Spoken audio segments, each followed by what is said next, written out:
नमस्कार साथियों, स्वागत है हमारे YouTube channel D classes Rajasthan में। पिछले वीडियो में हमने पढ़ा जो दिल्ली के महान सम्राट राजस्थान के पृथ्वीराज चौहान थे उनके बारे में, और आज के वीडियो में हम पढ़ेंगे रणथंभौर के चौहान। क्योंकि जो पिछले वीडियो में पृथ्वीराज तृतीय हार जाता है मोहम्मद गौरी से और अजमेर के चौहानों की शाखा वहीं पर समाप्त हो जाती है, तो पृथ्वीराज का जो सबसे बड़ा पुत्र होता है गोविंदराज, वो वहाँ से जो कुतुबुद्दीन ऐबक है उसकी जो आज्ञा लेता है तथा उसके बाद में रणथंभौर पर शासन स्टार्ट करता है। और रणथंभौर जो शाखा है उसकी जो स्थापना है वो कौन करता है? गोविंदराज करता है। तो आज हम पढ़ेंगे रणथंभौर के चौहान। तो रणथंभौर के चौहानों में जो बात करें तो स्थापना कब हुई? 1994 में। किसने की? गोविंदराज ने, जो कौन था? जो पृथ्वीराज तृतीय था उसी का पुत्र था। तो गोविंदराज के बाद में वालन आता है, वालन के बाद में प्रहलादन आता है, प्रहलादन के बाद में वीर नारायण आता है। इस प्रकार जो शासक होते हैं उनका क्रम चलता रहता है। और ये जो दिल्ली सल्तनत होती है, कुतुबुद्दीन ऐबक, इल्तुतमिश, उनको कर देते हैं, टैक्स देते हैं और राज करते रहते हैं। इनके बाद में जो वीर नारायण जो शासन होता है, जो शासक होता है वो अच्छा खासा शासक होता है, लेकिन इसको इल्तुतमिश होता है वो षड्यंत्र करके दिल्ली बुलाता है और दिल्ली बुलाकर धोखे से मरवा देता है। तो इस प्रकार वीर नारायण का अंत हो जाता है। अब वाघभट्ट जो वीर नारायण का चाचा था उसने वीर नारायण से बोला था कि वो आपको अगर दिल्ली बुला रहा है तो उसके इरादे ठीक नहीं है, लेकिन वीर नारायण कहता है कि उसने बुलाया है तो जाना तो पड़ेगा। तो वो जाता है और उसको जो इल्तुतमिश है वो मरवा देता है। अतः इसके बाद में वाघभट्ट होता है वो रणथंभौर पर पुनः अधिकार करता है। वाघभट्ट के बाद कौन आता है? तो जयसिम्हा, जयद्रथ या जयसिंह, ये शासन करता है। और ये कौन होता है? जो रणथंभौर का हमीरदेव चौहान जो महान प्रतापी शासकों में गिना जाता है, तो उसके पिताजी कौन होते हैं? जयद्रथ, जयसिम्हा और या जयसिंह। तो अब बात करते हैं हमीरदेव चौहान की। जो रणथंभौर का सबसे मुख्य शासक है वो कौन है? हमीरदेव चौहान। तो हम बात करेंगे आज मुख्य रूप से हमीरदेव चौहान की और इनके जीवन परिचय की। तो इन्होंने जो ये हमीरदेव चौहान था, यह जयसिम्हा का तीसरा नंबर का पुत्र था। जैसे हिंदू जो शासक होते थे राजा, उनमें सीधा सा सिस्टम था कि जो बड़ा बेटा होगा वही राजा बनेगा, लेकिन जयसिम्हा ने अपने तीसरे नंबर का जो पुत्र था, कौन? हमीरदेव चौहान, इसकी योग्यता को देखते हुए अपना उत्तराधिकारी किसे बनाया? तो हमीरदेव चौहान को बनाया। हमीरदेव चौहान जो एक महान शासक हुए हैं, तो ये अपने हठ के लिए प्रसिद्ध थे। तो हठ क्या होता है? तो हठ की बात करें तो हठ होता है जिद। जो हम किसी चीज की जिद पकड़ लेते हैं ना, तो वो जिद ही क्या कहलाती है? हठ कहलाती है। तो ये अपने हठ के लिए ही प्रसिद्ध था कि ये जो भी सोच लेता है, इसने कह दिया कि आज ये काम करूंगा, तो ये उसको करके मानता था, चाहे उसका प्राण निकल जाए। तो इसकी जो नीति थी, तो नीति क्या थी कि जैसे ये रणथंभौर का शासक बनता है तो रणथंभौर से दिग्विजय की नीति अपनाई।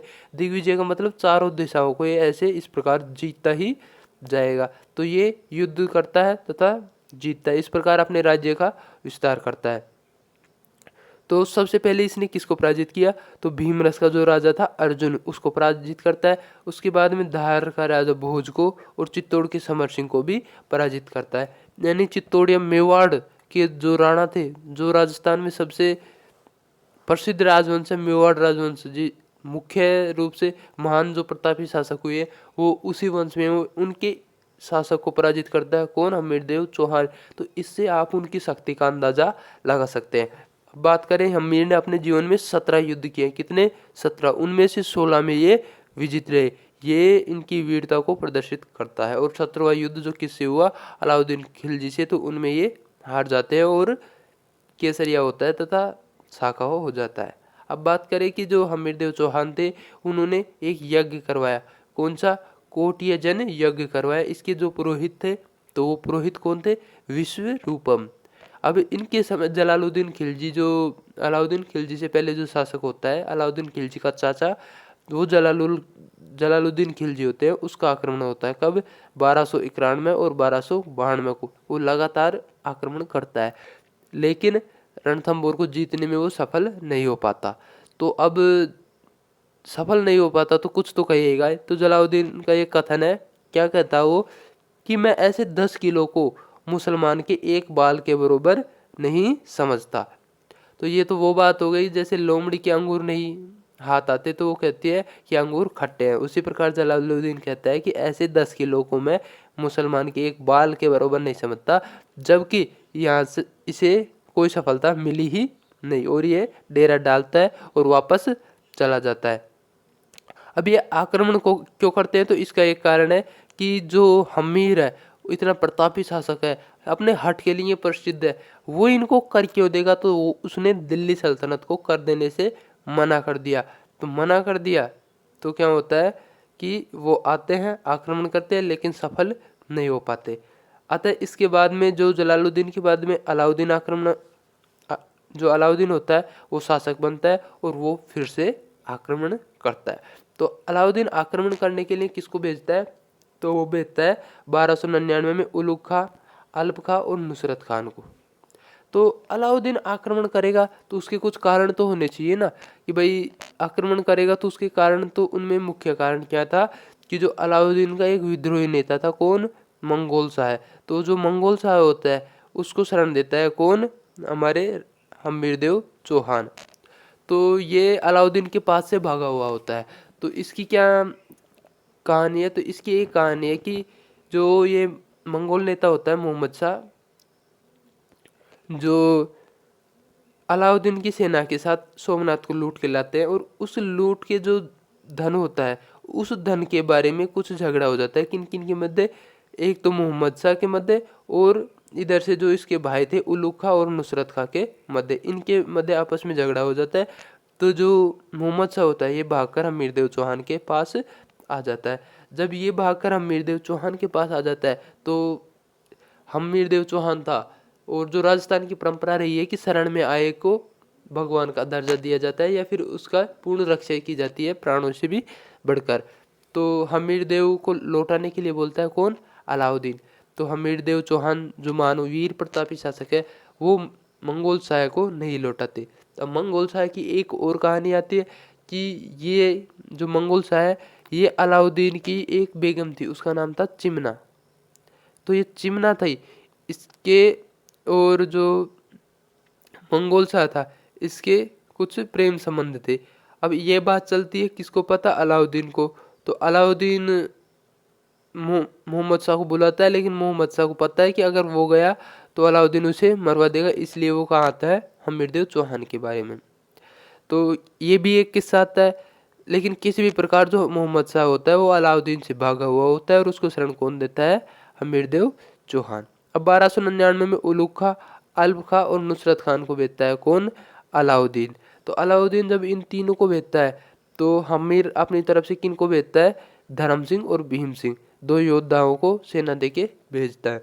तो इनके मध्य युद्ध होता है, और युद्ध में जो हमारे हमीरदेव चौहान होते हैं उनकी विजय होती है। धर्म सिंह और भीम सिंह ने ये जो मारा नुसरत खां, अलाप खां और उलुग खां को, तो वो भागने लगे और उनकी सेना भाग गई। जब भाग गई तो ये वापस आ रहे थे, और जीत की खुशी में ये वापस आ रहे थे। लेकिन आते आते क्या होता है कि जो भीम सिंह होता है, जैसे ये सेना जा रही है तो आगे जा रहा है धर्म सिंह और पीछे जा रहा है भीम सिंह। तो ये जो अलाउद्दीन की सेना होती है, अलाप खां, नुसरत खां और ये उलुग खां होते हैं, तो इन्होंने क्या भागते भागते वापस से इस पर आक्रमण कर दिया। और इसको आक्रमण करके जो भीम सिंह होता है इसको मार दिया जाता है, और फिर से भाग जाते हैं। तो भीम सिंह मारा जाता है। तो अब ये जो ही जो राणा हमीरदेव चौहान है उनके दरबार में प्रस्तुत होते हैं। तो इस प्रकार जैसे ये जो है ये इस प्रकार दरबार लगा हुआ होता है। तो दिक्कत क्या थी कि जो धर्म सिंह और भीम सिंह थे इनके मध्य आपस में कुछ डिस्प्यूट था या कुछ विचारों में वैमनस्य था।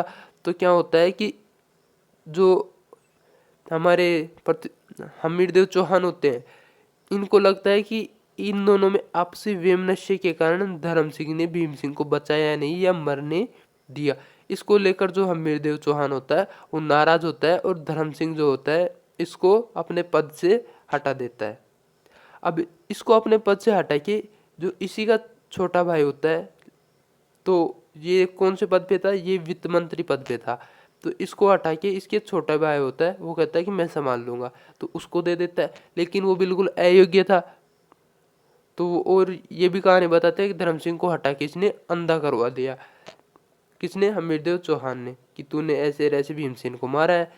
तो फिर जब ये धर्म सिंह का छोटे भाई से जब राज्य का कार्यभार नहीं संभलता वित्त मंत्री पद का, तो धर्म सिंह कहता है कि महाराज आप मुझे आज्ञा दे, मैं वापस से इस पद को संभालूंगा और वापस से हमारी अर्थव्यवस्था को सही करूंगा।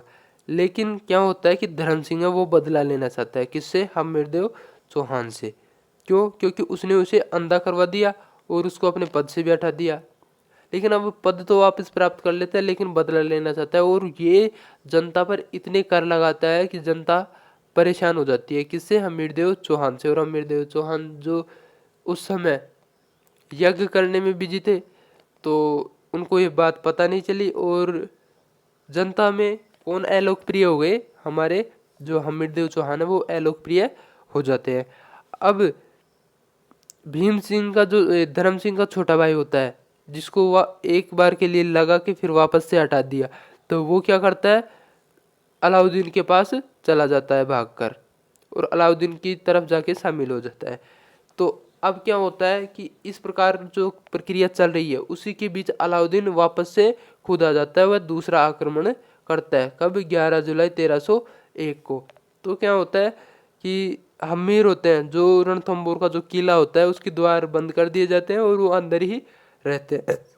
तो रहते रहते क्या होता है कि वो क्या कहता है अलाउद्दीन कि चलो मैं युद्ध नहीं करूंगा, आप तो ऐसे करो, मैं संधि करने आया हूँ, संधि कर लो। तो संधि करने के लिए वो मिलने के लिए बुलाता है। तो जो हमारे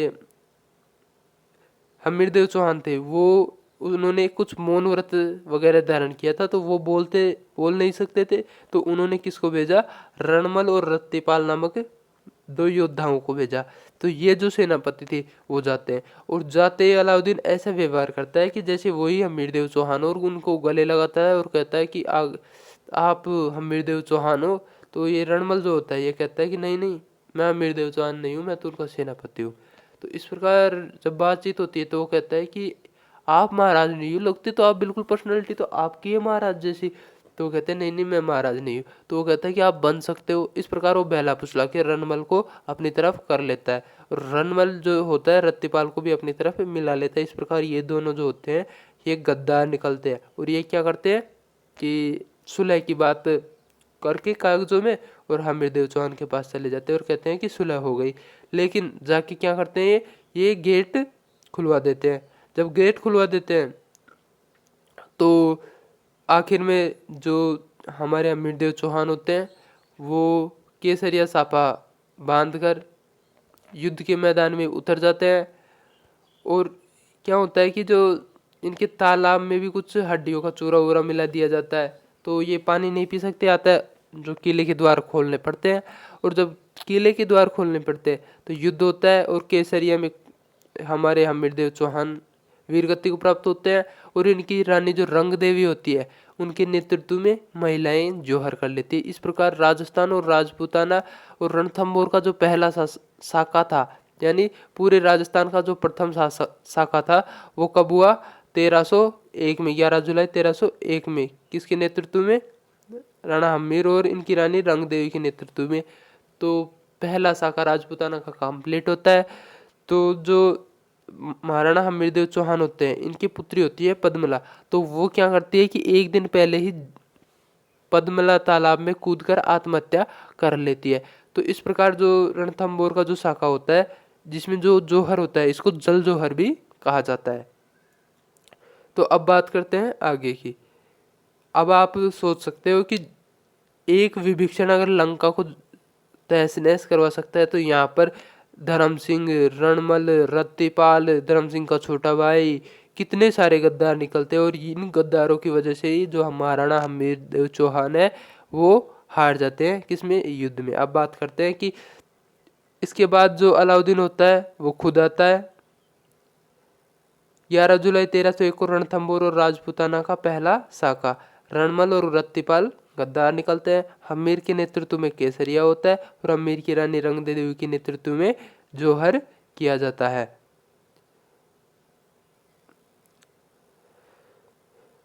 हम्मीर की पुत्री जो पद्मा थी या देवल थी, इसका नाम था पद्मा या देवल, तो क्या करती है, जोहर से एक दिन पूर्व पद्मला जो तालाब होता है उसमें कूदकर आत्महत्या कर लेती है, इसलिए इसे क्या कहा जाता है, जल जोहर कहा जाता है।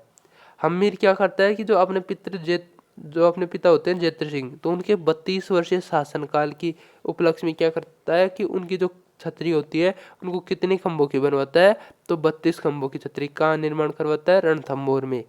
ठीक है। इनके जो दरबारी विद्वान थे उनका नाम था बीजादित्य, दरबारी विद्वान का नाम था बीजादित्य। इनके गुरुदेव थे हम्मीरदेव चौहान के, उनका नाम था राघवदेव। अब हम्मीरदेव चौहान के बारे में जो महत्वपूर्ण जानकारी है तो वो किन ग्रंथों से मिलती है, तो वो मिलती है हम्मीर महाकाव्य होता है किसका, नयन चंद्र सूरी का, नयन चंद्र सूरी की हम्मीर महाकाव्य।